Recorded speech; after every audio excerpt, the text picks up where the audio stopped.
A primeira, a falta do devido processo legal, por diversas razões.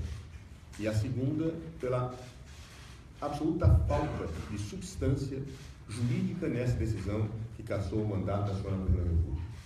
Ou seja, não há crime de responsabilidade, porque nas duas acusações não há ato ilegal, aliás, numa delas sequer ato, no caso das chamadas pedaladas fiscais, nenhum ato se consegue identificar da senhora Presidente da República, não há dolo e não houve nenhuma lesão a objetos que são juridicamente protegidos, tutelados pela ordem jurídica brasileira.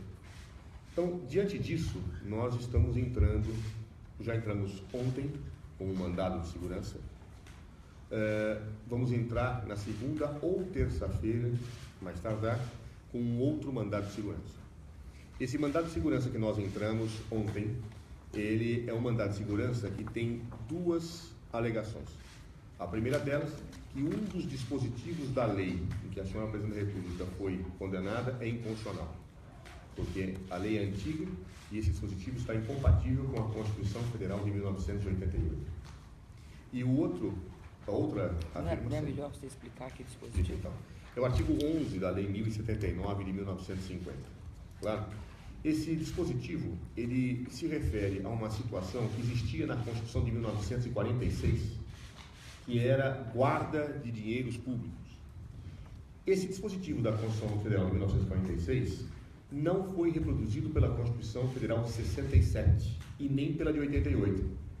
Como a lei foi feita sob a vigência da lei, a lei foi feita sob a vigência da Constituição de 46, então eu tenho uma incompatibilidade desse dispositivo legal com a Constituição. Ou seja, não há um atentado à Constituição na perspectiva em que o princípio que trata esse artigo não estava colocado mais como algo que orientaria os crimes de responsabilidade. A segunda alegação, ela diz respeito à questão da mudança do libelo, né? Todos vocês sabem que há um libelo acusatório, uma peça acusatória, uma acusação que é feita. E a defesa sempre se defende daquilo que está no libelo, ou seja, daquela acusação que é apresentada no libelo. O que ocorre, porém, é que no momento da pronúncia, o relatório feito pelo senador Anastasia acrescentou uma acusação nova. Nós nunca tínhamos debatido durante todo o processo e nem tínhamos produzido prova em relação a essa questão. Isso qualifica uma mudança do libelo, né, como os juristas costumam chamar, uma mutatio libelli. Óbvio, anula o processo indiscutivelmente porque cerceia o direito de defesa e atinge o devido processo legal. O que o senador Anastasia fez, para tentar explicar para vocês, tentando bem simplificadamente? Toda a discussão desse processo era uma discussão que tinha a ver com aquilo que eles falam de pedaladas do ano 2015. O que são as pedaladas do ano 2015? Pela lei, a União tem que pagar uma subvenção ao Banco do Brasil decorrente de empréstimos, de operações de crédito que o Banco do Brasil faz com produtores, para efeitos de que eles possam receber empréstimos a juros menores de mercado e a União equaliza esses juros pagando, no momento oportuno, a diferença. Muito bem. Essa situação que estava colocada foi entendida, em um certo momento, pelos denunciantes, no seguinte sentido: eles entendiam que havia atraso e, em havendo atraso, isso qualificaria uma operação de crédito. Ou seja, seria uma forma do Banco do Brasil emprestar dinheiro para a União, o que está vedado pela nossa lei de responsabilidade fiscal. Então, isto qualificaria um ilícito e isto qualificaria um crime. Bem, essa tese, que foi inovadora, ela foi criada pelo Tribunal de Contas da União só em 2015, durante todo o período, todos os governos tiveram situações semelhantes. Ela tem um problema grave. Primeiro, que isso não é uma operação de crédito. A operação de crédito implica que você empreste dinheiro para alguém te empresta e te dá o dinheiro, né? Nesse caso, não. O empréstimo é feito com o produtor. O governo só repassa a diferença. Bem, mas para justificar que era uma operação de crédito, tinha um problema, porque não havia prazo para pagar. Como é que se pode falar em atraso se não havia prazo fixado? Para contornar esse problema, o senador Anastasia criou um prazo no relatório. Tá? Ele fez uma criação de prazo no seguinte sentido: depois que houve a decisão do Tribunal de Contas da União, a Presidente da República baixou um decreto para, com base naquilo que o Tribunal de Contas da União decidiu, Quer dizer, olha, o prazo agora passa a ser esse, daqui para frente, nós não entendíamos assim, mas agora teve a decisão do Tribunal de Contas, agora fixamos um prazo tal para não ver a discussão. Se a dona Sargento pegou este prazo e disse, bom, se ela baixou agora esse prazo, isso quer dizer que esse prazo existia antes. E criou o prazo retroativamente. Tá? Só que ele teve um problema ao criar esse prazo, porque, pela análise dele, ao criar esse prazo, o atraso do governo em relação ao Banco do Brasil era só de 4 meses. Só 4 meses. E isso dava uma quantia de dinheiro muito pequena, perto da discussão, era 1 bilhão e pouco, que é absolutamente nada para ter a acusação de que se desequilibrou as finanças do país por força de um atraso de 4 meses. Então, o que faz o senador Anastasia? Diante desse problema que ele próprio criou, com o prazo que ele criou, ele disse não, a presidenta não pode ser condenada só por isso, ela tem que ser condenada por todos os débitos atrasados desde 2008, ou seja, desde antes dela ser presidente da República. Ela deveria ter pago esse débito no dia 1º de janeiro de 2015, quando ela tomou posse. Como ela não pagou, ela cometeu o crime de responsabilidade no ato da posse dela. É o único caso que eu vejo para ele tomar posse e já cometeu um crime. A história da humanidade não existe. É muito estranho que eu não tenha a mesma pena em 2011. Não tem em 2011, nem o presidente Lula teve, ou seja, a senhora, ao assinar o seu termo de posse, a senhora cometeu um crime. É incrível, mas é essa a construção jurídica. Esta tese nunca havia sido levantada anteriormente. Então, ela é uma mudança da acusação, porque ficou não só o que foi atrasado, entre aspas, em 2015, mas também todo o atraso anterior.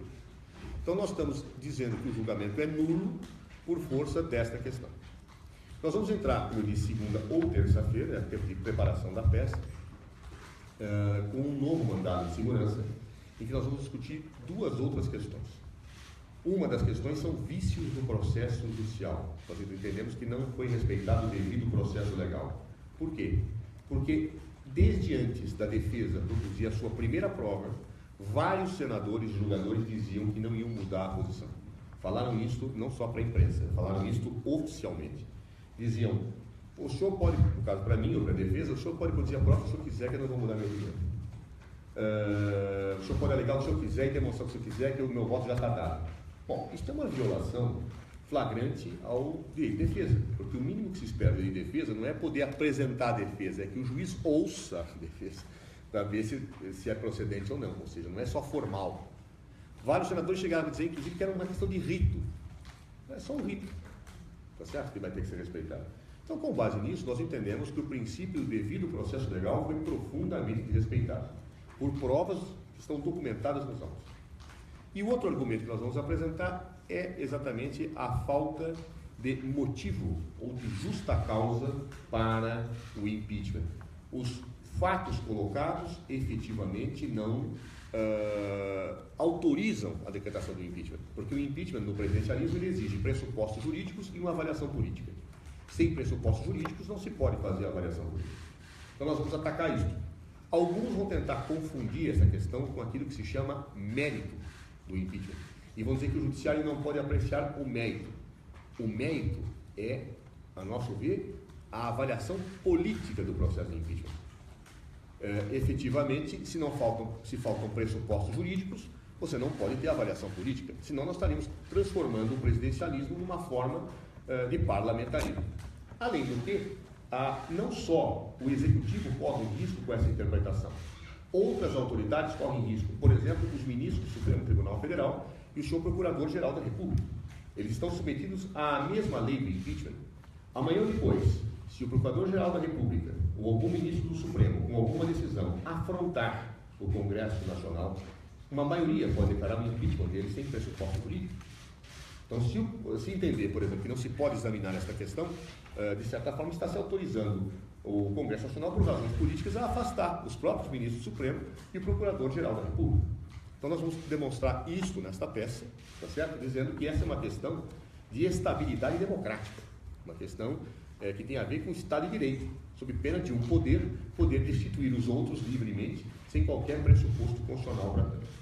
Então, esta será a ação que nós entraremos na próxima segunda ou terça-feira, assim que ela ficar concluída. Fora isso, nós vamos pedir o ingresso no processo que foi impetrado pelos partidos governistas e que pretendem cancelar a decisão do Supremo Tribunal Federal relativamente à não suspensão do direito político da senhora Presidente da República. Eu até achei estranho, quero lhe dizer, e nesse ponto, eu acho que é a primeira vez dentro desse processo eu concordo com a advogada da acusação, a doutora Fernanda Pascoal, que falou isso também, que esse pedido pode anular toda a decisão. Eu não entendi bem a lógica, mas seja como for, nós defendemos efetivamente que é correto a questão da suspensão não ter sido decretada para a Presidente da República, pela não gravidade do comportamento e juridicamente por decisões anteriores e por importantes autores do direito constitucional brasileiro confirmarem essa tese. No caso Collor, o mandado de segurança que foi impetrado disse exatamente que a decisão de perda do mandato e a decisão de suspensão do direito político são duas penas distintas. Ou seja, a suspensão do direito político, ao contrário do que tem se afirmado por parte de líderes governistas, não é o efeito da primeira.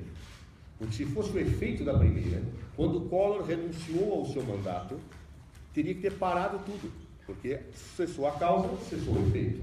Não foi o que o Supremo Tribunal Federal entendeu naquele momento. Numa discussão, a partir de uma decisão do Senado Federal, levada aos tribunais, o Supremo entendeu não, são duas sanções distintas. Se são duas sanções distintas, embora não se possa aplicar a primeira, porque renunciou ao mandato, processe-se e se discuta e se aplica a segunda sanção. Então, portanto, a decisão do Supremo Tribunal Federal é um precedente muito importante, especialmente porque o próprio Supremo Tribunal, recentemente, numa ação, disse que o rito do processo do presidente Collor se aplicaria ao processo da presidenta Dilma. Então, portanto, há que se aplicar a todas as situações e todas as consequências.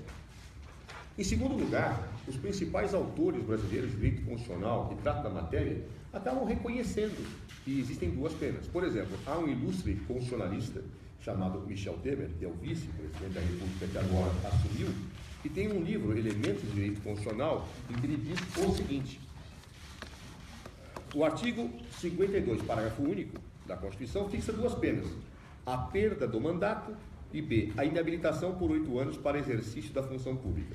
Afirma o autor constitucionalista Michel Temer. A inabilitação para o exercício da função pública não decorre da perda do cargo, como a primeira leitura pode parecer.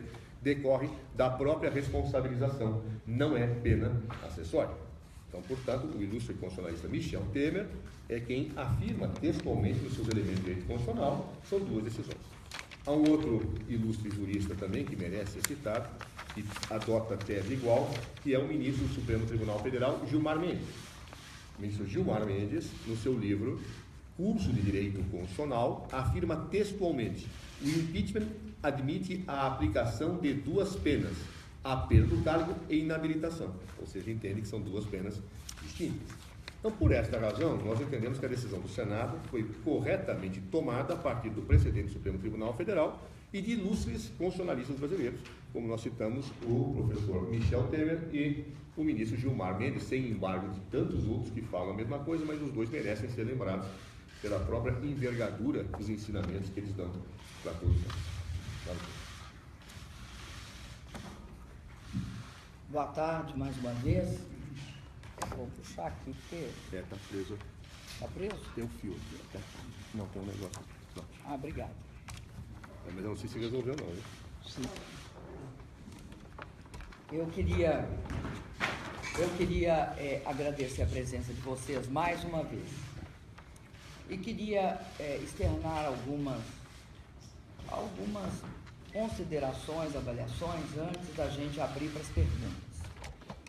Eu acho que o que caracteriza esse processo de impeachment sem crime de responsabilidade é justamente isso, a sua imensa fragilidade jurídica e o impacto político, portanto. Onde está a fragilidade? A fragilidade está no que é a acusação, o cerne da acusação. 3 decretos de crédito suplementar e as chamadas pedaladas, que não são pedaladas. É importante isso, porque o que é que está nessa questão do Plano Safra por trás dela? Está uma política de subvenção agrícola, que consiste no seguinte: dada a taxa de juros de mercado, se dá aos produtores rurais brasileiros, pequenos, médios e grandes, um juro um juro menor e o que acontece? A União paga a diferença entre o juro que o agricultor está pagando e o juro de mercado. Paga para quem? Paga para os bancos. Então, esta é a questão bem clara, é isto que acontece. Esse plano safra, ele não é um contrato. Ele está baseado em quê?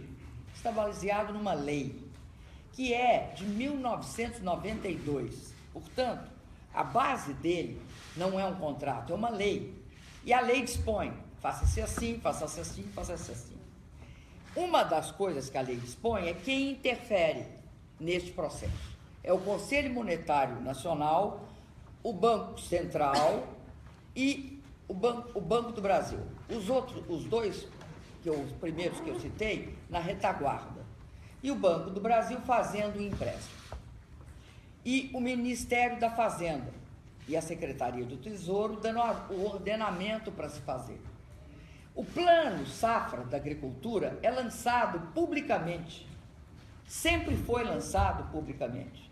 É dito perante todos as associações de produtores rurais, de agricultores familiares, é discutido de forma intensa, inclusive com os agricultores familiares, como será o plano safra daquele ano. A partir dessa discussão e do anúncio público, a partir daí, os órgãos do governo passam a executar o plano. O que disse o Ministério Público Federal? Que o que é óbvio, porque isso está na lei, diz o seguinte: não tem participação nessa execução da Presidência da República, porque a lei não estipula que tenha.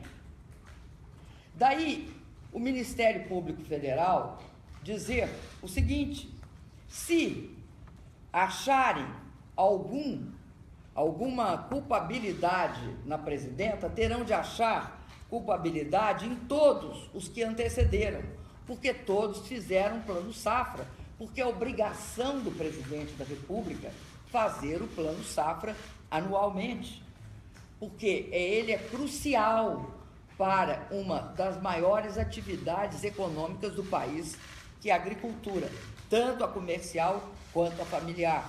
A agricultura comercial, ela assegura que esse país seja um dos maiores exportadores de alimentos e de proteínas. A agricultura familiar coloca comida na mesa da população brasileira todos os anos. Por isso que tem um chamado Plano Safra. Qual é a questão? A questão é a regra do jogo. Tentar alterar a regra do jogo, com o jogo sendo jogado, foi feito. E depois eu direi aqui qual é a minha interpretação do porquê fizeram isso. A outra questão diz respeito a 3 decretos. A primeira constatação, bastante estranha, é que começa a acusação com 6 decretos. Aí cai para 4, aí cai para 3. No final, chegam aos 3 decretos. Então, sai de 6, passa para 4 e de 4 passa para 3. Já seria muito estranho uma pessoa, ao longo do processo, ser acusada de algo que vai diminuindo. Não vai aumentando, vai diminuindo. Por que vai diminuindo? O que são os 3 decretos? 70% dos 6 decretos são gastos autorizados no artigo 4 da lei que regula o orçamento. No artigo 4, a base fundamental do artigo 4 é dizer o seguinte: nos créditos suplementares, que são feitos por decreto da Presidência da República, o que pode ser aumentado e quanto? Qual é o limite? A primeira questão do limite é o seguinte: se for educação, você pode aumentar 100%. Se for, e eles vão escalonando isso, nos 29 incisos e 3 alíneas em média. É isso que eles fazem. E tem uma segunda questão que é fundamental. Diz assim: você pode editar esses decretos de crédito suplementar, desde que, a palavra seguinte é muito importante, compatíveis com a obtenção da meta de superávit primário. Como é que consegue, ao mesmo tempo, criar o decreto e manter o limite do gasto? Simples, porque a lei, o Brasil tem uma lei que chama Lei de Responsabilidade Fiscal, que tem um decreto que contingencia a despesa. Então, a despesa está parada aqui. O que você pode alterar quando você coloca um decreto de crédito suplementar sem mexer na barreira? Você pode, tudo que você aumentar num lado, você tem que diminuir no outro. É aquela história que você vai para um supermercado com a sua lista de compras. Se tem na sua lista de compras, você só tem R$100 no bolso, tantos quilos de feijão e tantos quilos de arroz, para você comprar qualquer outra coisa, ou você diminui os quilos de arroz ou os quilos de feijão. Então, se eu for comprar massa, eu vou ter de diminuir um dos dois. Então, é esta questão. E a palavra compatível, ela é muito importante, porque compatível dá um sentido de movimento, você vai se tornar compatível, né? Bom, é muito interessante que a lei orçamentária enviada ontem muda o compatível para de acordo. Muda esse. Desde que compatível com a obtenção da meta de resultado primário para de acordo com a meta de resultado primário. Por que eles mudaram esse compatível que vinha de antes? Né, que não veio só em 2015. Por quê? Porque o de acordo cria uma barreira maior e mais adequada e compatível com a decisão do tribunal. E aí é muito difícil mostrar que não foi uma versão do tribunal retroativa. O que leva à mudança? Maior clareza? Maior clareza, por que só foi necessário em 2015 e nunca se fez essa alteração em momentos anteriores? Por nenhum dos presidentes anteriores. Bom, o que eu quero dizer além disso é o seguinte: os 3 decretos dizem respeito fundamentalmente a gastos tais como educação, justiça, ou seja, tem suplementação do poder judiciário. Tem suplemento de 70% a educação. E aí, os outros 30% está dividido entre judiciário, Ministério da Justiça, Direitos Humanos e, se eu não me engano, também Ministério de Ciência e Tecnologia. Por que eu estou falando isso para vocês? Para mostrar do que se trata. Eu estou sendo vítima de um processo de suspensão do meu mandato, de cassação do meu mandato, de condenação à maior pena política que alguém pode ter no Brasil, por 3 decretos e um plano safra, do qual eu não participei. E 3 decretos também que foram sistematicamente feitos. Mas o que eu quero falar para vocês é sobre a fragilidade da acusação.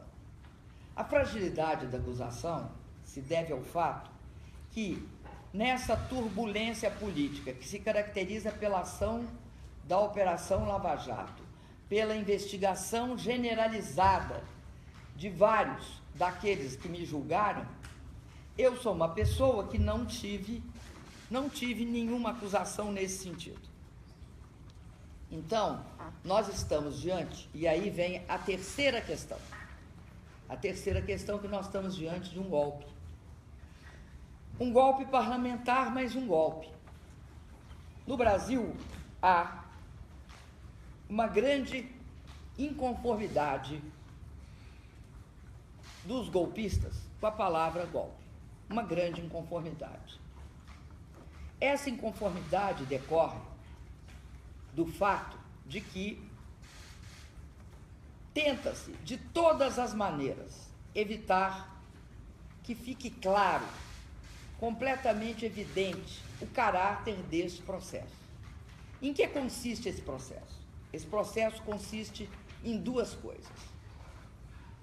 Consiste em outras também, mas eu vou falar principalmente de duas coisas. A primeira coisa está registrada na gravação feita pelo ex-senador do PMDB, Sérgio Machado, com o senador Romero Jucá.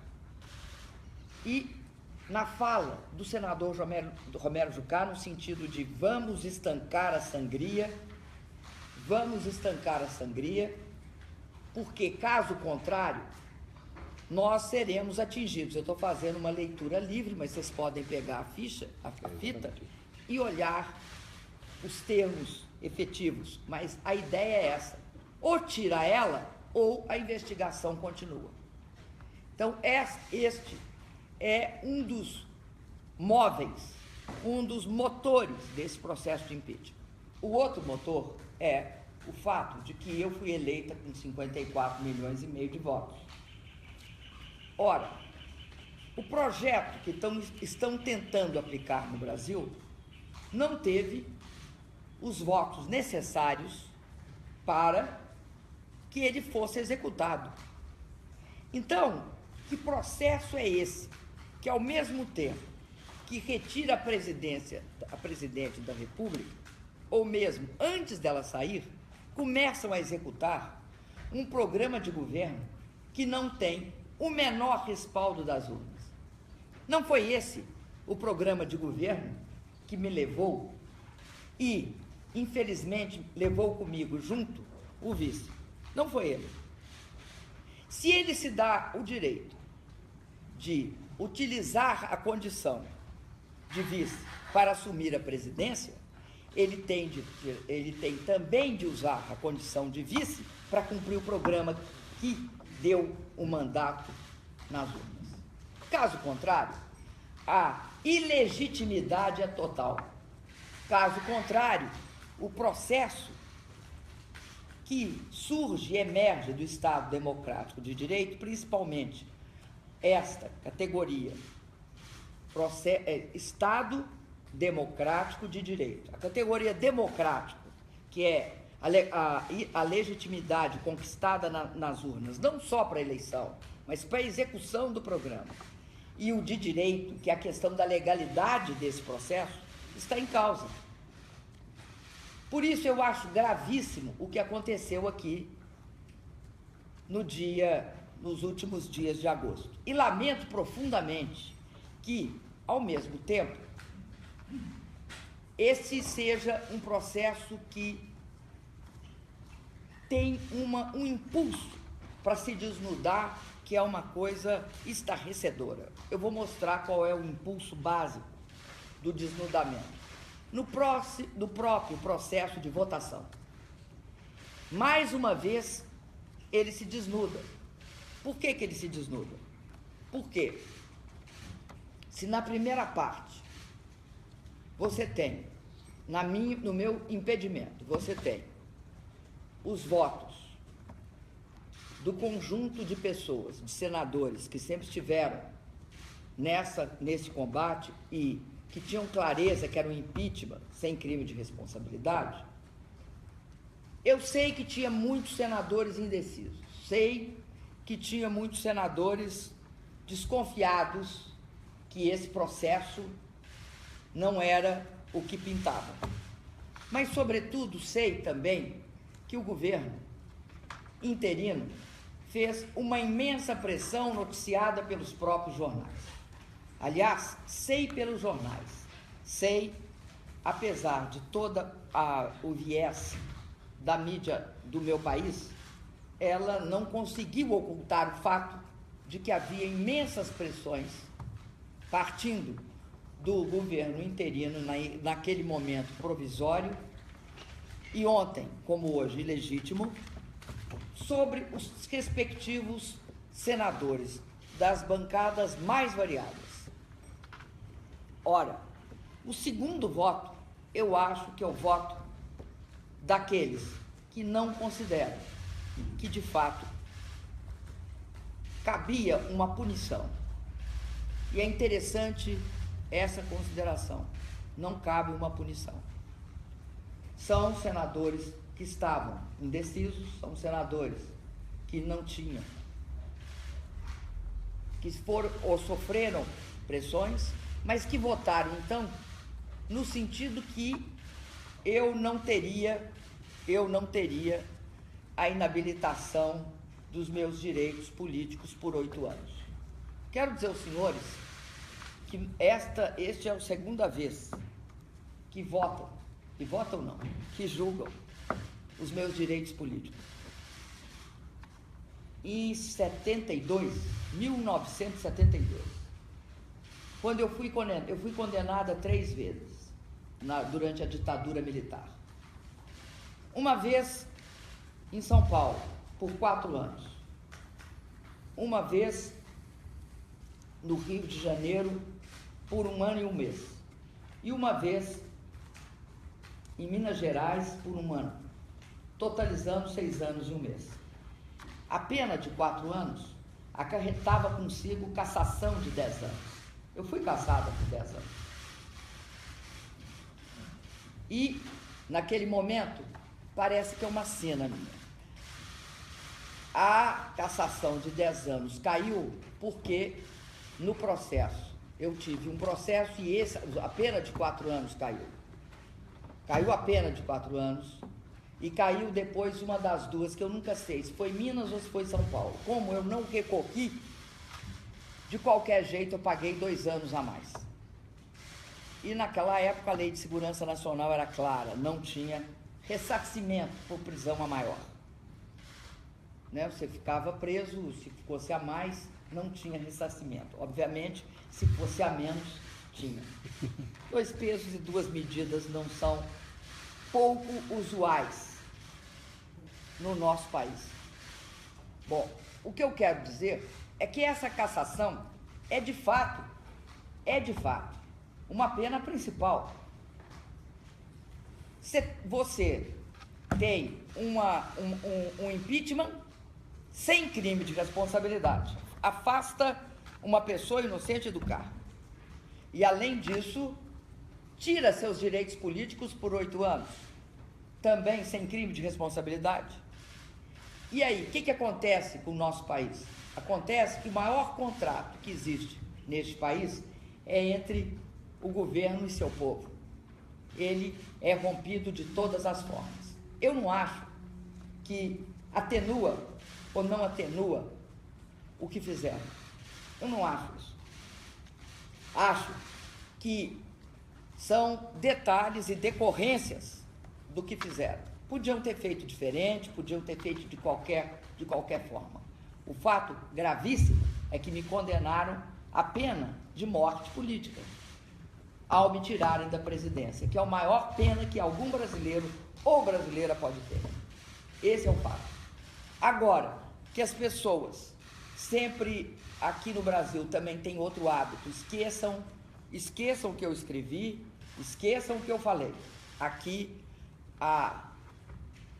o compromisso com a coerência é muito pequeno, principalmente nas questões grandes. Não peço coerência de todos os atos de cada um dos brasileiros ou das brasileiras, até porque todos nós somos humanos, mas eu acho que coerência nas questões fundamentais, todos nós temos de procurar ter ao longo da vida, até porque é isso que torna uma pessoa digna ou indigna. Finalmente, eu queria dizer para vocês que eu acho gravíssimo o fato de que um programa, né, que não é o programa eleito pelas urnas, seja executado nos próximos anos. Acredito que para todos nós, a consciência de que a democracia foi julgada junto comigo, eu tenho. Acho que parte da sociedade brasileira progressivamente terá, cada vez mais. A democracia foi julgada comigo. Infelizmente, nós perdemos. Espero que nós todos juntos saibamos reconstruí-la. Espero também que que ao longo desse processo nós sejamos capazes de ter clareza daquilo que nunca mais pode acontecer. Nós somos uma democracia jovem, nós somos uma democracia que ela não pode passar pelo fato que de todos os presidentes eleitos, só 4 cumpriram integralmente o seu mandato. Isso não pode acontecer. E é algo extremamente grave. E acho que tem de ser mudada esta lei, porque ela permite esse tipo de golpe parlamentar. E quero mais uma vez reiterar, golpe parlamentar sim, diferente de golpe militar. Aliás, a teoria do golpe de Estado não começa com golpe militar. Ela remonta a golpes dentro de processos republicanos ou, por exemplo, como o 18 Brumário de Luiz Bonaparte, que não era uma ditadura. Era um golpe para diminuir o poder diminuir o poder do parlamento e aumentar o poder do então Luiz Bonaparte sobrinho. Esse golpe nosso aqui é um golpe que tem uma característica muito forte. Ele é um golpe parlamentar. Ele não é o golpe militar que, naquela imagem que eu sempre faço da árvore, o golpe militar, sendo a árvore a democracia, o golpe militar destrói a árvore. Tira não só os galhos da árvore, mas corta o tronco, que é o processo que nós todos aqui no Brasil conhecemos de perda de direitos generalizados, direito de expressão, manifestação, é muito importante isso, porque está em curso no Brasil uma grande repressão às manifestações, e se eu tenho orgulho de uma coisa, é que nós sempre convivemos com manifestações contrárias. Nós jamais reprimimos, nós nunca tivemos uma atitude antidemocrática deste tipo, que está em curso no Brasil hoje. Tira direito de organização, tira liberdade de imprensa. O golpe parlamentar, ele, em relação à árvore da democracia, ele atua como se fosse um parasita, um fungo. Ele corrói lentamente. Por isso que todos nós temos de debater essa questão, porque só o oxigênio desse debate, a força da verdade, mas, sobretudo, não é possível esse tipo de repressão no Brasil a manifestações absolutamente pacíficas. Não é possível que não se possa falar o que se quer. Exemplo, fora Temer. Não é possível isso. Se podem. Quando você começa a ter medo das palavras, é que inicia o processo repressivo e o processo arbitrário e autoritário. Sempre foi assim na história da humanidade. Temer as palavras leva a isso. Por isso que eu me orgulho muito, durante todo o meu governo. Nós jamais tivemos medo das palavras, porque eu sempre disse, eu prefiro a voz surda das ruas que o silêncio das ditaduras, porque o silêncio das ditaduras eu conheço na pele. A senhora tem dito que não sabia a gravidade da crise econômica internacional, a crise dos commodities, durante a eleição de 2014. Então, o projeto que foi apresentado para o povo brasileiro foi diferente do que tinha que ser feito no primeiro ano do segundo mandato, de um ajuste fiscal. Pode ser entendido que o governo, agora o governo do presidente Temer, está implementando o ajuste fiscal que a senhora tinha começado.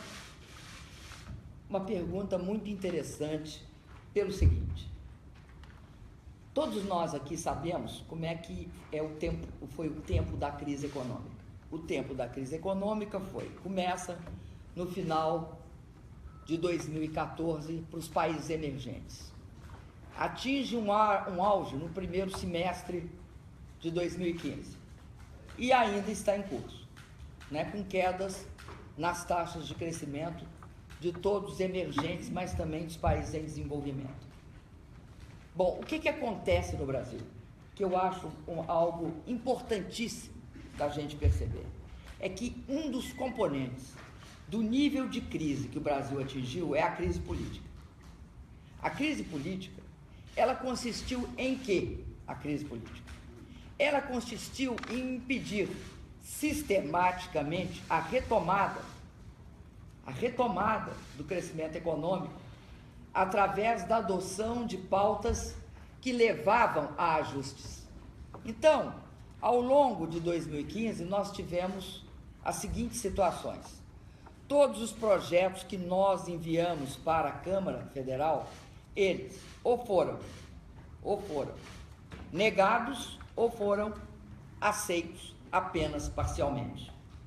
As chamadas pautas-bomba, como assim as apelidou a imprensa brasileira.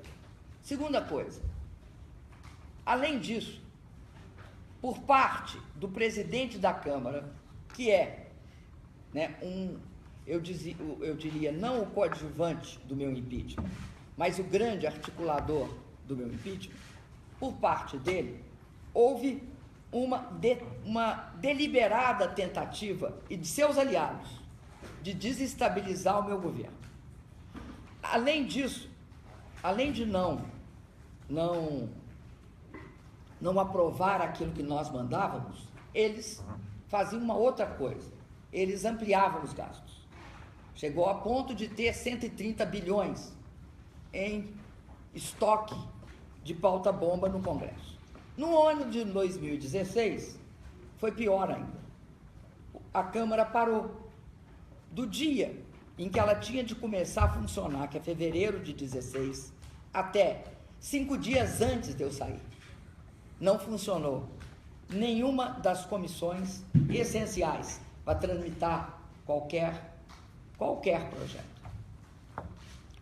Quando você me pergunta, então, quer dizer que não tinha crise, aí mudou a situação econômica, vamos mudar, então, completamente a pauta? Não, senhora. Não, senhora, por que não? Por conta do seguinte. Primeiro, porque a deterioração dessa crise, ela, de um lado, eu diria para você que é fruto, sem sombra de dúvida, é fruto dessa tentativa de criar um ambiente propício ao impeachment. Deteriora a situação econômica para que isso sirva de caldo de expansão do vírus do impeachment. Mas tem outra característica que é muito importante, que é a seguinte, chama-se a criminalização da política fiscal no Brasil. O Brasil, e não sou eu que digo, você pega a nota do ministro interino, então, quando da saída do Reino Unido da União Europeia, e a nota diz o seguinte, eles tinham naquele momento, se eu não me engano, um mês e alguns dias, à frente do governo. A nota diz o seguinte, o Brasil é um país com fundamentos sólidos. Quais são os fundamentos sólidos que ele elenca? Fundamento número 1, tem 378 bilhões de dólares, eu não lembro se é 378 ou 76, porque flutua, bilhões de dólares em reservas. Lembro que quando o Fernando Henrique saiu do governo, tinha 34, dos quais a maioria comprometida com o pagamento de débitos imediatos, vencidos. E quando o Lula saiu, eu tinha 258 bilhões, se eu não me engano. Esses 376 ou 378 foram frutos do meu governo. Fundamento sólido número 1. Fundamento sólido número 2, que eles lembram, que a dívida no Brasil é denominada em reais e não em dólares. Dívida denominada em reais significa uma dívida sólida, controlada pelo Brasil e não mais, como era na época do governo anterior ao Lula, que qualquer crise lá fora o tempo fechava aqui no Brasil. Por quê? Começava a corrida contra o real, havia um nível de perdas imensos. Lembrando Simonsen, né? A inflação aleja e o câmbio mata. Não ter dinheiro em reservas, todos os países emergentes sabem perfeitamente no que resultou no final dos anos 80. Terceira questão, o Brasil tem uma situação de solidez porque cumpre todas a sua capacidade de pagamento externo. Nós não temos nenhum risco relativo a pagamento externo. Além disso, se você anualizar até maio, se eu não me engano, é o que foi citado na época, entrou no Brasil 79, poucos bilhões de dólares a título de investimento externo direto. Quando eu falei da criminalização da política fiscal, eu quero te dizer o seguinte: o que tinha problema no Brasil, logo no início de 2015, era fácil de ser corrigido. Se não se tivesse aprofundado a crise, como cuidaram de aprofundar para garantir este ambiente de impeachment, o Brasil já teria saído da crise. Para você ter uma ideia, nós tivemos 118, se eu não me engano, bilhões de reais de déficit no ano de 2015. Desses, 63 bilhões foi porque nós pagamos, quando o Tribunal de Contas exigiu, nós pagamos os passivos. Então, no caso do Plano Safra, não tem passivo, ou seja, não tem nenhuma dívida pendente. O Brasil não tem dívida em relação a essas questões de que me acusam. Não porque pagaram agora. Pagamos nós no final de fevereiro de 2015. Outra questão importante que também foi levantada. Veja você, é ridículo supor que a crise no Brasil, como dizem os senadores de oposição a mim hoje, né? Hoje são de situação, os senadores do PSDB, por exemplo, e mesmo do DEM, a causa da crise no Brasil são o Plano Safra e os decretos de suplementação. Isso é ridículo. Isso nem é subestimar a inteligência das pessoas. Mesmo porque, até por um motivo muito simples, né? O Plano Safra amplia a demanda. Ele é fator anticrise, anticíclico. Ele não é fator cíclico, pró-cíclico. Ele é anticíclico. Presidenta, a senhora falou há pouco sobre a repressão e sobre a proibição de falar do golpe. Acha que esse processo que alguns chamam de golpe brando pode virar um golpe duro? Eu acho que o povo brasileiro hoje tem um nível de consciência antiditadura muito forte. Ninguém passa por 20 anos de ditadura sem criar uma série de anticorpos, antifungos e tentativas de fechar o país. Não acredito. Acho que tentarão mecanismos de restrição de liberdades e vão ser combatidos. Espero que não. Espero que nós sejamos capazes, todos nós, brasileiros e brasileiras, de impedir isso. Em relação ao Eu sugeria, Olímpio, que você desse a palavra aqui em pé, meu querido. Porque está difícil.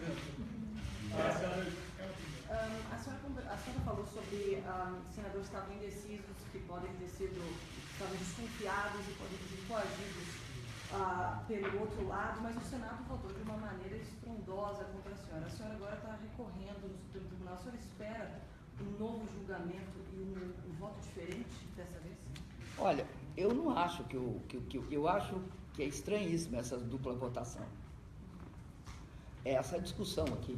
Senão vocês não tinham me perguntado, né? Vota de uma vez um jeito, vota da outra vez outro jeito, é no mínimo estranho.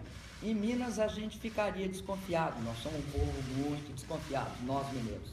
Então, não acho esse passeio que você está falando, nem sempre, né, a estrada dos votos é uma estrada de ferro.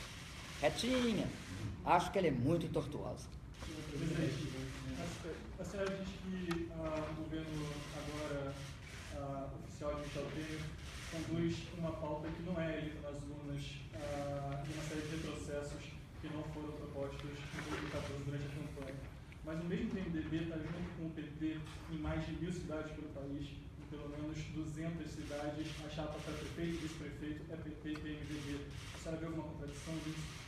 Eu vou tentar te explicar qual é a situação dramática que o sistema político brasileiro vive. Hoje no Brasil, nós temos, aí varia, se é 35 ou 37 partidos. Não fica muito claro. Todos os partidos, principalmente aquele que era o PMDB, o grande partido de centro, o MDB do Ulisses, etc., se fragmentou. Então, você tem vários PMDBs nos municípios. Você tem características as mais diferentes. Os partidos no Brasil diminuíram o grau de partidos programáticos. Você não pode supor que num país como o nosso, né, 35 partidos são programáticos. Não tem 35 programas. Você pode ter um número maior do que 1 ou 2, porque tem nuances, etc. Mas então, a sua pergunta, a mim não constrange, sabe por quê? Não acho nada. Acho que esta é a crise política que o país passa. Um sistema eleitoral e um sistema político cuja correspondência é baixa entre o que o partido faz e todos os seus membros fazem. É baixa a correspondência. Por quê? Por isso que eu estou te dizendo. Quando você tem 35 partidos ou 37, você tem não o império do programa, não o império das propostas só. Você tem o fisiologismo, você tem os interesses regionais. Eu não sou contra interesses regionais, nem interesses municipais. Agora, na teoria e também naquilo que foi o maior avanço democrático nos países que adotam a democracia como regime, uma das características é justamente o fato dos partidos terem uma ação homogênea. Não ocorre no Brasil. Não ocorre no Brasil nessas eleições, não ocorreu nas anteriores, não ocorre nas votações no Senado, não ocorre nas votações na Câmara. Quando a gente propôs um plebiscito convocando eleições diretas e um plebiscito sobre reforma política, é porque há que haver essas alterações para dar governabilidade ao país. Não é só por uma questão das eleições, para a própria governabilidade. Pra você ter uma ideia, o Fernando Henrique Cardoso precisou de 3 partidos para obter a maioria simples, 4 para obter a maioria de 2/3. O Lula precisou de 8 e 11. Eu precisei de 14 e 20. E sempre eu digo, quando eu falo isso, vírgula, e olhe lá, porque muitas vezes os partidos não têm unidade interna. Então, na hora da votação, depende do que o interesse regional. O que que eu acho? Eu acho que nós temos de trabalhar o aprofundamento do caráter programático dos partidos. Isso é crucial para a governabilidade. Ninguém terá uma governabilidade que não seja baseada nessa questão do toma lá da cá. Por que me achavam dura? Porque é difícil, se você tiver algumas convicções, ficar no toma lá da cá. Não é fácil. E eu não me recusava a algumas coisas. E me recusei sistematicamente. Vamos lembrar que o deputado, presidente da Câmara, Eduardo Cunha, para não aceitar o impeachment, o que ele queria? Que 3 deputados do PT votassem a seu favor. Então, me desculpa, mas Eu acho que este é um dos fenômenos de tudo isso, dessa crise política que eu estou te falando, que existe no Brasil. Não é porque me tiraram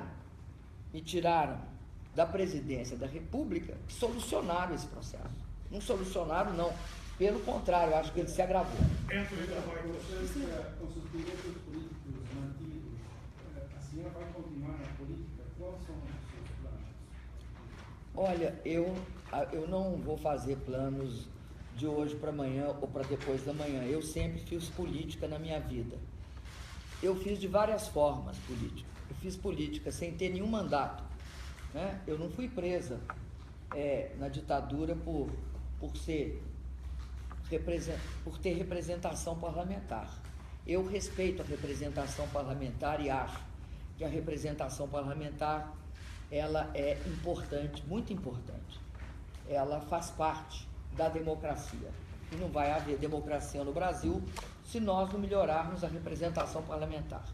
Eu sempre fui, ou eu fui uma militante, né, sem mandato, ou eu fui presidente da República.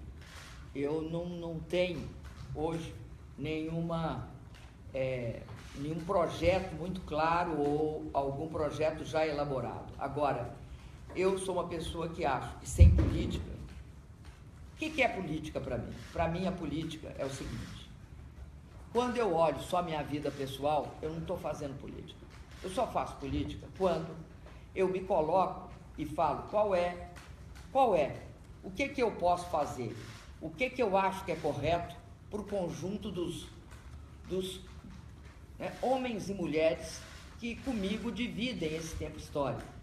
Para mim, fazer política é a obrigação de pensar nos outros. Não tem só política partidária, não acho que tem, mas eu acho que pensar nos outros é fundamental.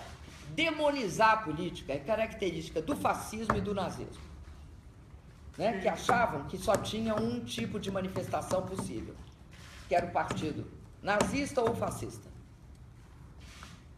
Mas eu não tenho, um projeto ainda elaborado.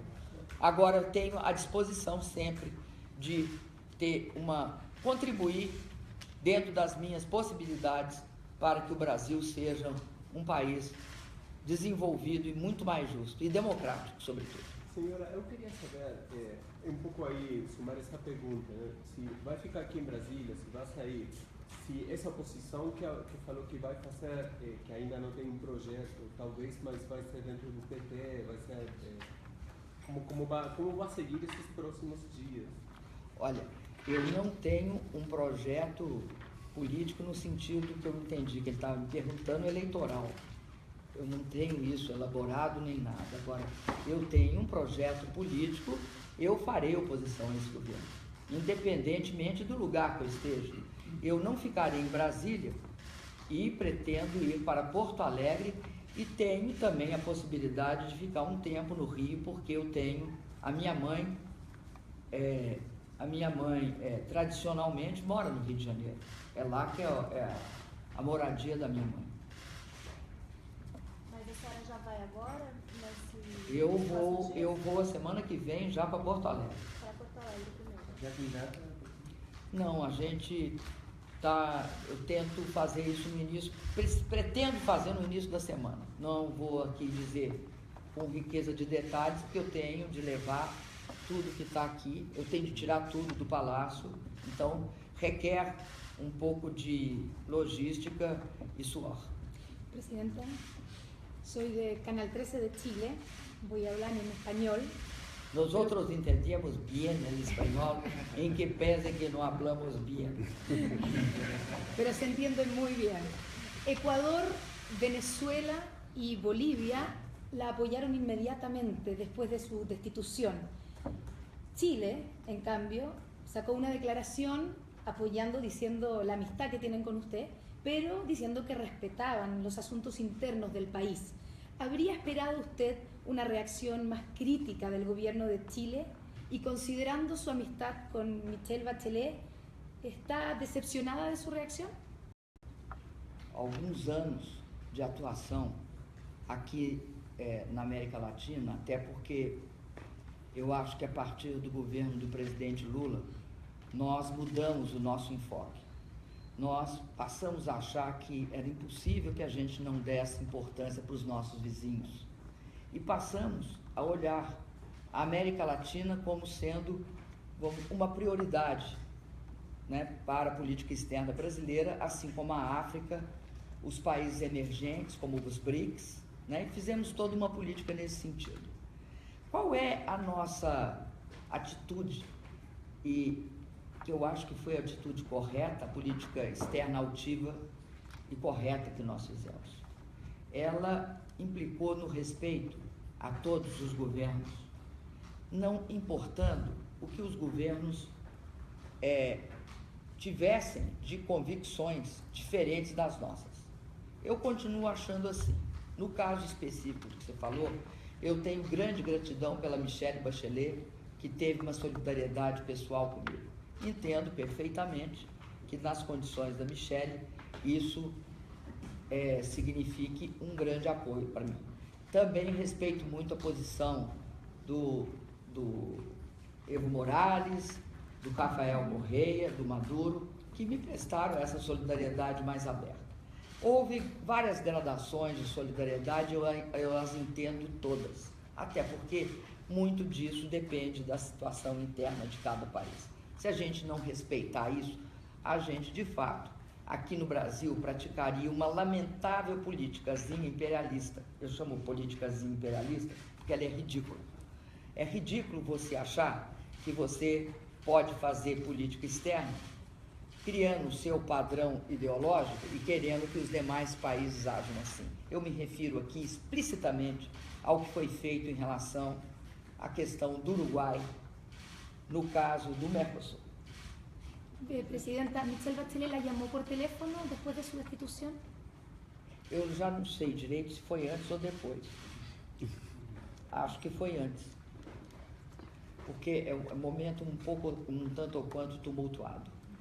Presidenta, gostaria de visitar Argentina, Chile, Equador, esses países? Visitarei todos. Visitarei muitos países. Daqui a pouco? Não, agora daqui a pouco ainda não. ¿Tiene pensado ir a Chile? Sim, teria o maior prazer em ir ao Chile, até porque no Chile, além de ter a grande Michelle Bachelet, tem a CEPAL, né? E é importante a CEPAL como um centro de pensamento para a América Latina toda.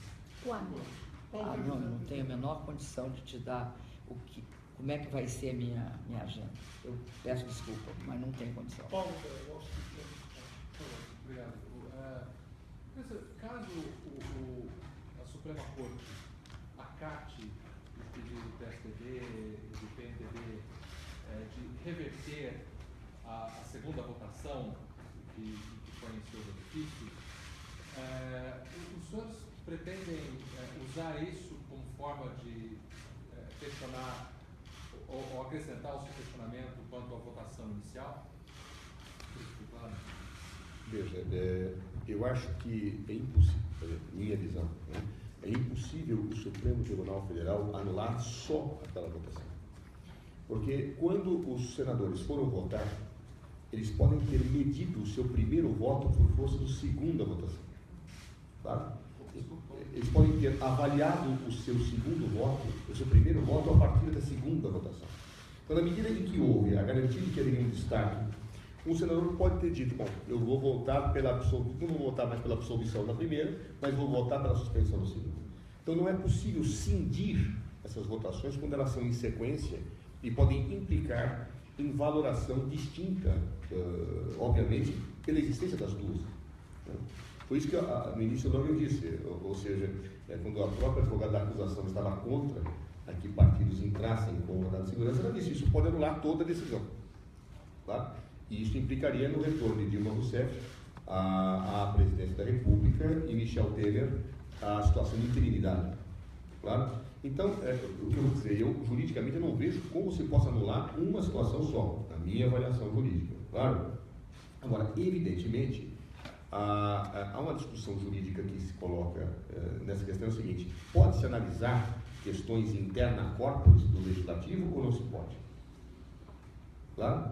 Se o Supremo entender que pode, todas as nossas solicitações também poderão ser examinadas.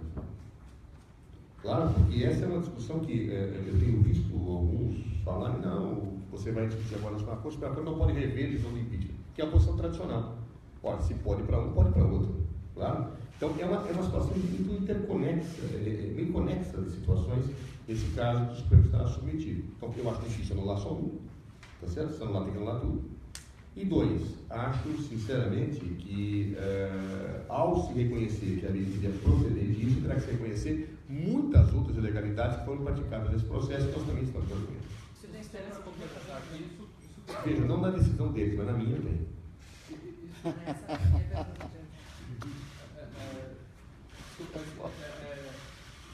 Mas nesse caso, qual seria a indicação para outras situações, como por exemplo a do deputado Eduardo Cunha? Nenhuma. Absolutamente nenhuma. Por várias razões. Você tem se feito uma especulação que eu acho absolutamente indevida nesse caso. Em primeiro lugar, as regras que definem a cassação do mandato de um parlamentar são distintas das regras que destinam do impeachment. O impeachment, ele vale ao Presidente da República, Ministro Supremo, Procurador-Geral da República, a lei 1079/50. As regras atinentes à cassação de mandato parlamentar são outras, completamente distintas. Então não há de se dizer que no caso vota-se um e implica em outro. Posso dar uma parte? Claro.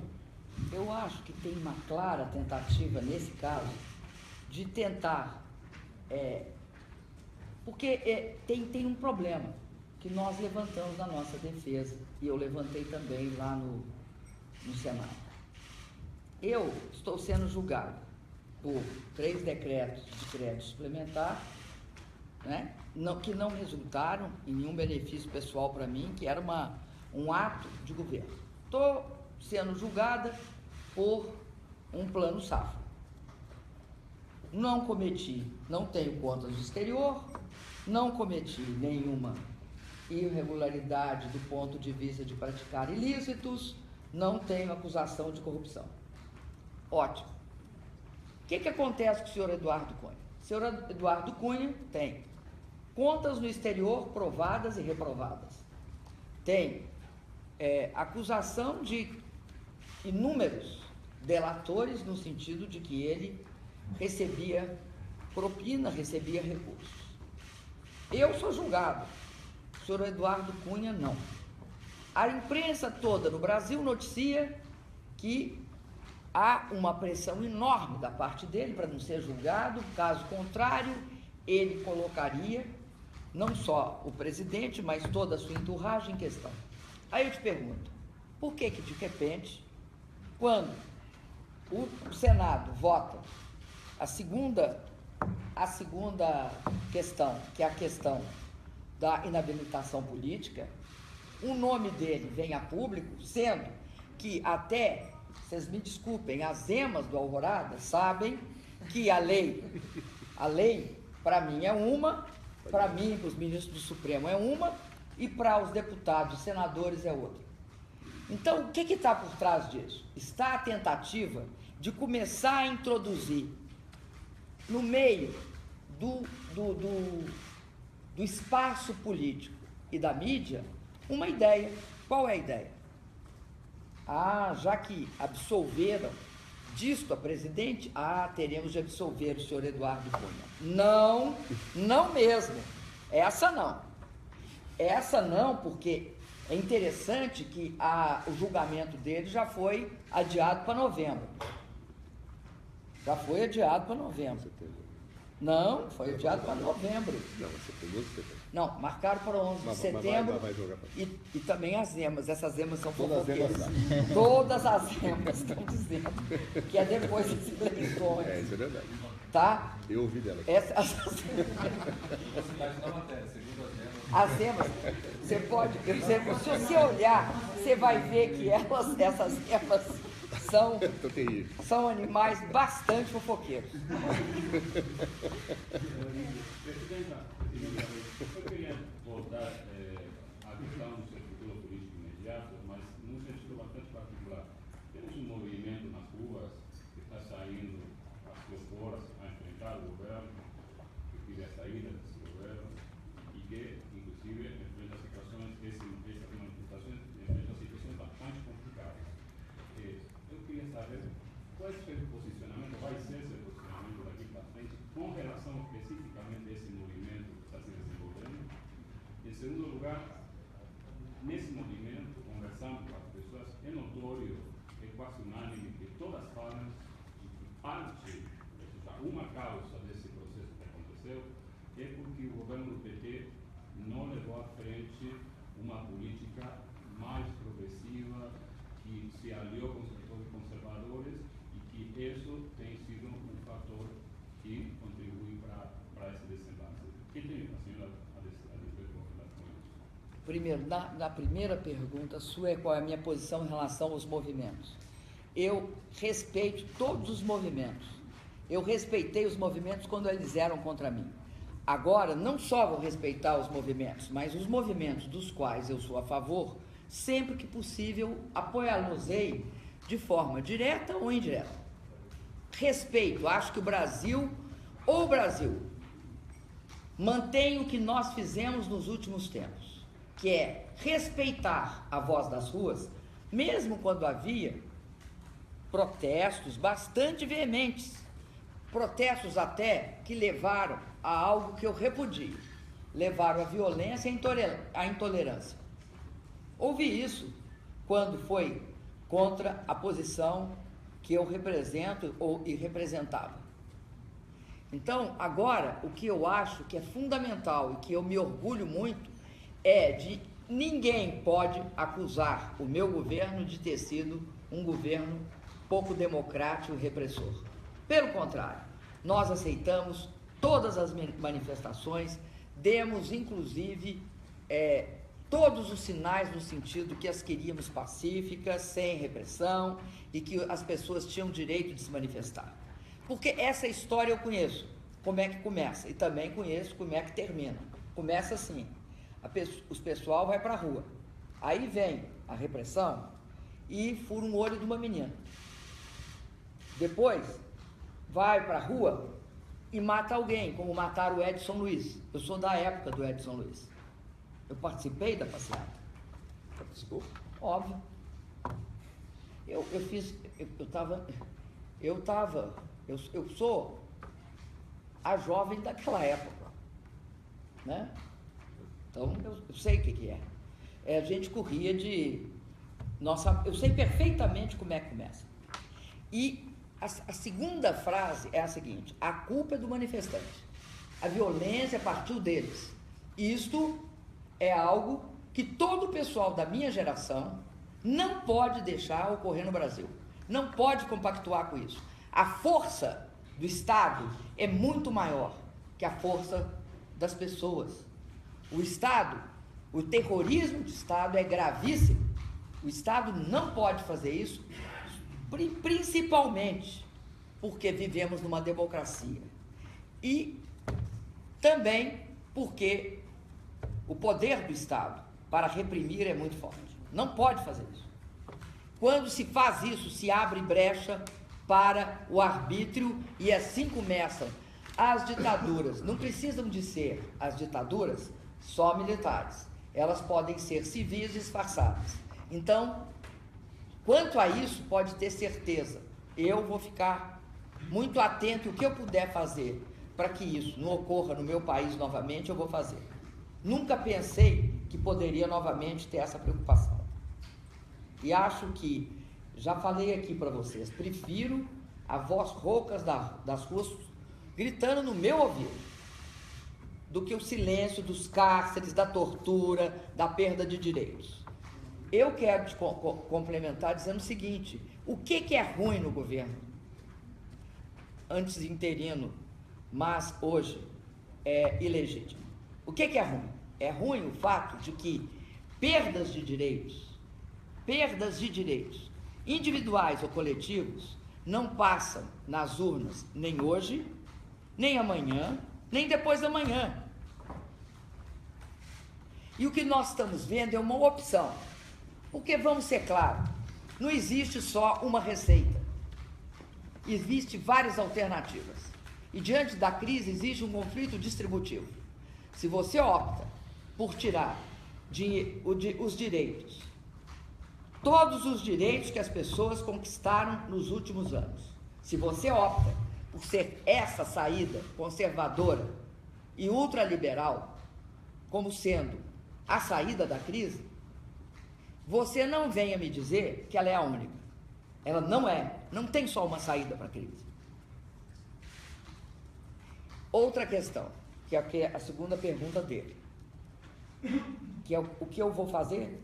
Não. Porque o PT, a pessoa do PT não levou à frente a fundo o que prometeu no sentido de representar uma opção progressista, que se aliou com setores conservadores e implementou uma política conservadora. Olha, eu acho o seguinte, posso te falar? Eu acho que o PT, no espaço político que nós tivemos nos últimos anos, fez, no limite, a política mais consequente. Por quê?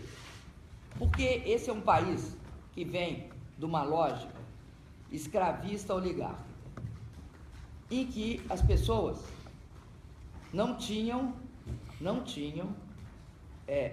eu diria para você, os direitos fundamentais. O que nós conquistamos nesse período? Nós tiramos o Brasil do mapa da fome. Não é um país pequeno, é um país de 200 milhões de habitantes. Tirar-o do mapa da fome significa que nós acabamos com a pobreza extrema. Se mais não fosse isso em 13 anos, me diz qual outro país que teve esse processo aqui na América Latina. Nós tiramos o Brasil do mapa da fome. Nós criamos o maior programa de habitação popular. Nós criamos e garantimos a ampliação extraordinária do acesso à educação. Acho que até aquele filme, Que Horas Ela Volta, é um exemplo disso. E eu podia te dizer aqui 1000 outras coisas que nós fizemos, né? Conseguimos, por exemplo, ampliar o atendimento médico básico no Brasil de forma expressiva. Conseguimos um investimento em infraestrutura que não tinha durante muitos anos nesse país. Não só que agora vai ser concluída a interligação do São Francisco, que é a maior obra hídrica de toda a América Latina, como também todas as obras de mobilidade urbana. Da onde saiu a Olimpíada de 2016? Saiu do meu governo. O governo interino, em um mês, não fez nada. O meu governo criou, o Lula trouxe e nós fizemos a Olimpíada no Brasil. Ah, não tem legado? Como não tem legado? O Rio de Janeiro é outro para a população que mora na periferia do Rio, com todos os BRTs e todas as avenidas. O Rio mudou de face, assegurando um nível de interconexão para o pessoal que mora na Zona Norte e da Zona Oeste do Rio de Janeiro. Então, eu quero te dizer outra coisa. Acho que o que nós fizemos em 13 anos, poucos governos fizeram.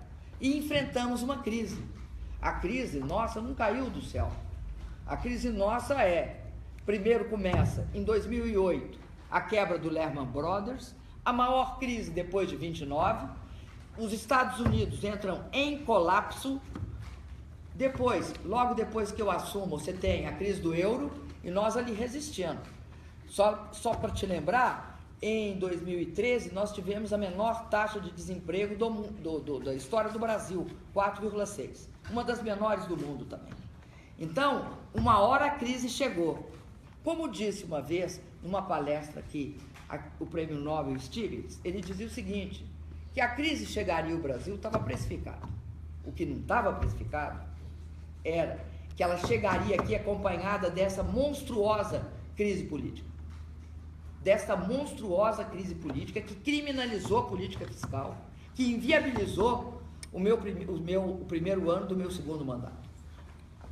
Eu não concordo que o PT não fez as transformações mais importantes no Brasil dos últimos 100 anos. Mentira. Eu excetuo a grande transformação do Getúlio, do Jango e do Juscelino.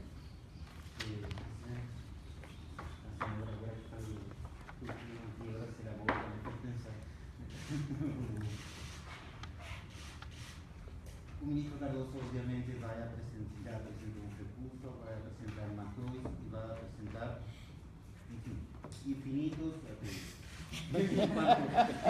Eu gostei desses infinitos, viu? Mas, daqui para frente ele só faz isso na vida dele toda. Mas no fundo, a senhora, não é porque ele é advogado, mas a senhora acha que existe alguma possibilidade real de voltar, de ter uma hora para voltar? Existe o clima político necessário, não só no Senado, no Supremo Tribunal Federal para isso? Olha, primeiro, o que horas ela volta é justamente uma história que diz respeito aos ganhos que a população brasileira teve, e aí não só de acesso à educação, mas também de autoestima. Esse filme, Que Horas Ela Volta, é isso, é a história de como uma menina que vem, que a mãe é empregada doméstica, passa a ter não só acesso à educação, mas também a liberdade de pensar que ela tinha direito, que ela devia ter oportunidade e que ela era igual aos seus patrões. Porque no Brasil, nunca se esqueça, nós fomos o último país a sair da escravidão. Um país que é o último a sair da escravidão tem uma relação com o trabalho manual e com as pessoas mais humildes, uma relação de que elas não têm direito. Que o direito é todo daqueles que têm, de alguma forma, uma inserção social melhor. Então, era isso que eu estava falando sobre o Que Horas Ela Volta. Eu não estava me referindo a mim. Tá? Não, é só para precisar, porque senão caiu do ar. Mas não é isso que eu quero te dizer. Não, só um pouquinho, eu estou respondendo. É que ela não está escutando. Não? Ah, tá. Eu também estou com a voz meio ruim, né? Eu, nessa época do ano aqui, tem isso. A segunda agora esqueci. Meu Deus. Não, eu vou repetir uma coisa que eu já disse, que agora você me dá a oportunidade de deixá-la mais clara. Eu acho que esse golpe tem uma característica muito específica. Ele é um golpe parlamentar. Ele não acaba no sentido que o outro acaba com todas as instituições democráticas. É nosso papel daqueles que não são a favor do golpe, olhar para as instituições brasileiras e respeitá-las. Eu vou recorrer em todas as instâncias, porque é essa a forma correta de combate. Aquele negócio que eu estava dizendo, olha, é o Machado, a ditadura militar é o Machado, o golpe parlamentar é o fungo e os parasitas, é isso. Como é que você combate o fungo e o parasita? Você combate com duas armas: o diálogo, a crítica de um lado, a verdade e a disputa sobre as versões, o esclarecimento sobre as situações de outro. Então, por que nós temos de ir em todas as instâncias? Por que nós começamos na Câmara? Por que nós fomos ao Senado? Por que nós vamos ao Supremo? Importa muito, nós queremos ganhar. Mas além de querer ganhar, nós queremos que as instituições se fortaleçam. E elas só se fortalecerão se elas tiverem posições. Se nós chegarmos e falar, não vale a pena, não vou fazer isso.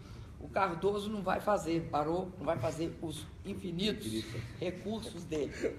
Eu paro de falar. O que acontece? Acontece que você como que coloca mais um fungo e um parasita naquela instituição. Nós temos de respeitar e ir lá debater. Foi por isso que eu fiquei, eu não sei se 13, 14 ou 15 horas lá no Senado. Por quê? Porque eu respeito a instituição Senado. Eu posso não concordar com os senadores, mas eu tenho obrigação de respeitar a instituição Senado. Mesmo assim, é um golpe parlamentar. Isso não significa que não seja um golpe parlamentar. Agora, a instituição Senado, eu tenho de respeitar, ela é um local de disputa de visões, ela é um local em que se discute quais são o que está sendo rompido, o que deve ser preservado, como é que as coisas são. Então, a mesma coisa ocorre com o Supremo. Nós iremos a todas as instâncias. Não é um golpe igual ao outro. Na ditadura, eu lembro que a minha geração, logo no início, logo depois do golpe, tinha uma campanha. Sabe qual era a campanha? A campanha é a pior herança que a ditadura provoca numa geração jovem. Houve eleição de 2 governadores, se eu não me engano, do Rio e de Minas Gerais. Palavra de ordem: anule seu voto, abaixo a farsa eleitoral. Essa era a palavra de ordem. Eu não quero o Brasil e nem a juventude desse país, como foi a minha, achando que a saída é anule seu voto, abaixo a farsa eleitoral. Eu não quero isso para o país. Presidente, o PT, pelo que os jornais nacionais estão dizendo agora, vai encampar a campanha pelas diretas já, que inclusive está crescendo aí nesses movimentos, nessas manifestações que estão surgindo. Mas, ao mesmo tempo, eles tiveram uma decisão institucional de não apoiar o plebiscito que a senhora sugeriu na carta. O ex-presidente Lula não estava ao lado da senhora no dia do pronunciamento, estava perto, mas não atrás, como foi no dia do dia que a senhora foi afastada. Eu queria saber se há alguma mágoa entre a senhora e o PT, da forma como o partido agiu nesses últimos tempos, não apoiando Minha a proposta querida, da senhora. vocês podem continuar insistindo, como vem fazendo, desde o dia que eu assumi o mandato de presidente. Essa conversa que o presidente Lula não estava a meu lado. Vocês estavam aqui, vocês viram o tumulto que foi. Você me desculpa, mas isso não tem pé nem cabeça. Segunda coisa, mudar de posição é da vida. Eu cansei de mudar. Você não. Quando você acha que a coisa muda, você não muda de posição, eu mudo. Então, eu acho o seguinte, quando eu propus eleição direta, era porque eu recebia, talvez com muito mais pressão aqui, essa visão de que as pessoas consideravam importante que a gente recorresse a uma recomposição do pacto democrático por baixo. Por baixo só tem um jeito: democracia. Então, eu acho que o PT tomou uma posição, está agora percebendo que é democracia muito melhor para o PT e para nós todos. Não tem nenhuma mágoa do PT, não só o Lula ficou aqui comigo. Em todos esses processos, ele teve presente aqui comigo. Ele acompanhou a votação comigo do impeachment. Ele esteve presente comigo em todas as circunstâncias. Foi no Senado, ficou lá em cima sentado, me encheu de apoio e carinho. Tá? Por ele eu tenho imensa consideração, além de política pessoal. Então, essa história de tentar me dispor com Lula, sugiro que vocês desistam. Sugiro. É uma perda de tempo. E queria acrescentar uma outra coisa. Eu acho que não só nós, quem está querendo eleição direta é o povo nas ruas. É o povo. Todas as pesquisas, é o povo. Eu nem uso muito pesquisa, porque eu acho que pesquisa é algo momentâneo. Mas que as pessoas querem eleição direta, eu não tenho dúvida. Ô, gente, mais 2? Mais 2, tá bom. Presidente, Mais 2, senão eu vou ficar aqui, segundo ele, no infinito. Falando do infinito, quer dizer que depois do Supremo Tribunal Federal é a Corte Interamericana de Direitos Humanos? Primeira parte da pergunta. E a segunda? Essa é dele. E a segunda? Você lembra do Tafarel? Então eu posso falar para ele, vai que é tua, Tafarel. E a segunda? O Tafarel é lá do Rio Grande do Sul. Era chileno, né, o Tafarel? Era chileno, jogador do Inter, goleiro. Então Eu acho que o Tafarel não era chileno. Não, era goleiro assim. Ah, não, estou confundindo, gente, desculpa. Agora, segunda... como dizem no Rio Grande do Sul, ok. A segunda parte, senhora, como poderia nos explicar que, em promédio, em termos gerais, a imprensa internacional considera que no Brasil houve ou um golpe ou uma situação política institucional estranha? E na imprensa brasileira a opinião é outra. Olha, eu acho que o Brasil, se para algo servir meu afastamento, ele deve servir para que nós façamos, a partir de agora, uma análise muito séria sobre as consequências de termos 4 grupos de mídia controlando toda a comunicação do Brasil. Nós temos também de fazer uma reflexão muito séria sobre as versões, a indução a certo tipo de posições, o uso por alguns grupos econômicos, 4 ou 5, da sua versão, como sendo a versão. E acho que isso está ficando claro para a imprensa internacional. Até então, eu acredito que não havia uma consciência tão forte a esse respeito. Agora, eu acho que isso surgiu de uma forma muito significativa. Antes, qualquer divergência era assim, é porque eles são lulopetistas.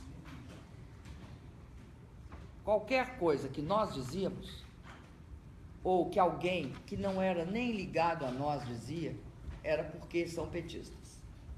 Andaram, inclusive, fazendo algumas incursões desse tipo em relação a alguns integrantes da imprensa internacional sem muito sucesso. Agora, eles não podem falar que o New York Times é petista. Não pode falar que o Le Monde é petista, que o País é petista. Eles não têm de concordar, não é uma questão de concordar ou não comigo, com o meu governo ou com qualquer outra coisa. É uma questão de analisar a situação política de forma objetiva. Eles não podem mais dizer isso. Eu acho que é muito importante o que aconteceu e o papel da mídia internacional no Brasil. Nós, a partir do dia em que eu fui afastado, quero dizer para vocês que eu fui literalmente expelida de alguns meios de comunicação a partir desse dia. E quem permitiu que o próprio Brasil tivesse conhecimento do que se passava aqui mesmo foi as repercussões da imprensa internacional sobre o próprio país, através não só de algumas notícias dos jornais, mas sobretudo pelas redes sociais. Acho que isso foi muito forte e muito importante, porque senão nós teríamos tido um deserto de informação. O viés a favor do golpe era amplo, total e inequívoco. Então continuar recebendo correspondentes? Eu terei maior interesse em receber os correspondentes. Mas falta carinho. Falta o infinito. O infinito. O infinito e a Corte Interamericana.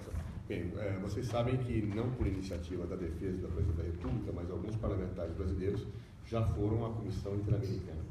Inclusive a Comissão Interamericana já pediu informações ao governo brasileiro. Nós estamos ainda aguardando essa tramitação. Nesse momento, a defesa da Presidência da República vai ao Supremo Tribunal Federal, a nossa corte, tá certo? E vamos aguardar a decisão do Supremo. Eu não afasto a hipótese nenhuma, como senhor presidente, nós vamos a todas as instâncias para fazer valer o direito e para fazer com que nós possamos estar denunciando e reafirmando que houve um golpe parlamentar no Brasil.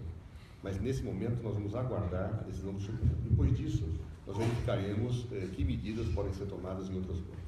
Presidenta, Ô, gente, eu só responderei mais uma, sinto muito. Falei três. Eu ia perguntar para a senhora a questão sobre as mídias nacionais, as mídias do Brasil, que estão se comportando de maneira muito diferente das mídias internacionais com relação ao ângulo que eles adotam, mas o colega já perguntou isso. Então eu queria perguntar para a senhora um momento muito dramático, depois da sua defesa, que foi muito elogiado pela mídia internacional, principalmente. Um dos momentos mais dramáticos foi a doutora Janaína Pascoal, que pediu desculpas à senhora pelo sofrimento causado e falou que estava fazendo isso pelos seus netos. A senhora teria a possibilidade de nos responder aqui o que a senhora achou dessa declaração e o que a senhora espera para o futuro dos seus netos no Brasil? Olha, eu vou te dizer, acho que vocês assistiram o comportamento da doutora. O comportamento da doutora é um comportamento de uma pessoa cujo as convicções não se parecem com as minhas, nem do ponto de vista político, nem do ponto de vista cultural, nem do ponto de vista humano. Não respeito uma pessoa capaz de falar o que falou. Para os meus filhos, para os meus netos, olha, para os meus netos eu quero um Brasil democrático, cheio de oportunidades. Eles terão, tenho certeza que terão. E não é por causa da doutora Janaína, não é por causa dela. Porque, senhora Presidenta, porque não tem importância para jornais árabes, para o mundo árabe? O mundo Não árabe tenho? Não, senhor. Fizemos entrevistas para Al Jazeera, agora, se me pedirem entrevistas para o mundo Al árabe... Jazeera não, Al Jazeera só para Qatar. Não, para o mundo árabe tem 22 países. Egito, Uai, mas ninguém Saudi nunca me Arábia, pediu. Eu gosto muito do mundo árabe, quero te dizer. Posso te falar uma coisa? Eu vou te explicar por que eu gosto do mundo árabe. Tá? Porque eu acho que o mundo árabe tem uma cultura altamente sofisticada. Que só tem muita gente hoje no mundo que acha que a cultura árabe é uma cultura simplista, que é uma cultura de terroristas. Eu discordo disso radicalmente. Eu considero a cultura árabe uma das maiores contribuições para o pensamento da humanidade. Então, eu estarei sempre disposta a receber jornais, revistas e periódicos. Só que vocês vão de convir comigo que nesse período eu recebi bastante. Vocês têm de convir comigo. Recebi individual, coletivamente, individual. Então, agora começa uma nova etapa. Quero dizer novamente que estou à disposição. Obviamente, vocês vão me dar um tempinho, né? Tá? E assim que eu me implantar no meu local, eu começo a receber novamente. Presidenta, vinimos nosotros especialmente desde Chile, no estamos aquí basados en Brasilia. Necesito preguntarle por su viaje que hizo a Chile en febrero, que fue un viaje relámpago en medio de su acusación. ¿Por qué decidió ir a Chile? Porque la Barcena, la presidente de CEPAL, me invitou para fazer uma conferência. E você não acredita, eu não conhecia CEPAL, não tinha ido personalmente. Sou de uma geração em que CEPAL foi muito importante para o pensamento da economia latino-americana. Então, para mim foi importante fazer uma discussão a respeito do que acontecia em Brasil. CEPAL é um centro de formação de pensamento latino-americano. Isto é uma coisa. A outra coisa é que considero que Bachelet é uma das mais importantes lideranças de Latinoamérica. Não só por toda a sua trajetória, mas por suas posições, que combinam a firmeza e a capacidade de diálogo. Por isso, sempre que pudo, em várias circunstâncias, não necessariamente só em Chile, mas em outras circunstâncias, eu sempre falei com Bachelet. no só yo, pero lideranças latinoamericanas e internacionales. ¿Qué le diría hoy día que tiene un problema ella de popularidad importante en Chile? Diria que ustedes enfrentam a mesma crise que nós outros, e que em las fases de ascensão do ciclo econômico, as pessoas têm uma tolerância maior. Em las fases de descenso do ciclo, o que está em questão? Quem serão as pessoas que pagarão por la crise? E não há demagogia. Se paga sempre. Em la crise há que pagar alguma coisa. Todos os países, não só Chile, todos. Então, há em países como os nossos, o Chile, o Brasil, que tem uma tradição conservadora muito forte, que tem uma tradição em que as elites, quando não gostam de uma situação, criam toda sorte de barreiras, de problemas. Eu acho que em vários locais isso está ocorrendo, não só aqui na América Latina. Agora, o que você não vê? Você teve uma crise profundíssima nos Estados Unidos. Milhões de pessoas perderam suas casas. Milhões de pessoas perderam seus empregos. Ninguém depôs o presidente Obama. É só isso a diferença. Eu espero que no Chile tenha maturidade para saber que o país tem de enfrentar a crise e manter a democracia. Muito obrigada. Opa! Você vê só? É vocês que não podem ou eu? Não.